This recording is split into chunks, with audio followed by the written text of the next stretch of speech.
Ça y est, on connaît les 23 joueurs et les 8 réservistes qui composeront l'équipe de France pour l'Euro 2016. Une liste qui ne surprend pas véritablement dans le milieu du football guadeloupéen. On espérait simplement peut-être voir Ben Arfa parce que c'est un soliste, c'est un joueur, c'est vraiment un soliste, quoi. C'est un petit génie du ballon qui aurait pu être dans le groupe. Maintenant, on connaît aussi Didier Deschamps, c'est la rigueur, c'est le travail, c'est l'organisation, etc. Mais comme on dit, c'est une liste qui est solide.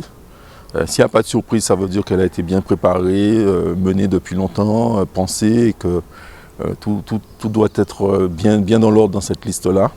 Elle est équilibrée aussi. Il n'y a pas beaucoup de solistes, comme je disais tout à l'heure, mais il y a beaucoup de joueurs qui sont capables de faire le travail. Sans Benzema, mais avec des joueurs ultramarins comme Martial, Coman, Payet, Varane ou encore Lacazette. C'est vrai que Benzema, il n'a pas de jugement sur lui, mais ça fait beaucoup et ça écorne un petit peu l'image. Maintenant, on a la chance d'avoir beaucoup de joueurs qui peuvent le remplacer, parce qu'il y a beaucoup d'attaquants en équipe de France. Ça se bouscule un peu d'ailleurs.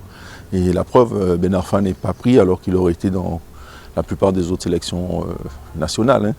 Donc ça veut dire qu'il y a du monde. Et puis notre petite satisfaction, c'est de voir, bon, c'est une médiocre satisfaction quand même, de voir qu'il y a un Martiniquais, 2 Guadeloupéens, un Réunionnais. Bon, c'est moins que d'habitude, on va dire, parce qu'on a l'habitude d'avoir beaucoup plus de ressortissants des DOM que ça.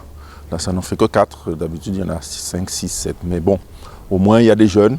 Donc, on pense qu'ils seront là pour un moment. Fidèle à lui-même, Didier Deschamps a conservé les mêmes joueurs, à une exception. Mangala à la place de Sakho, s'appuyant ainsi sur 8 défenseurs, 6 milieux et 6 attaquants. Le sélectionneur favorise donc la cohésion de ce groupe habitué à jouer ensemble pour ce grand rendez-vous du 10 juin prochain.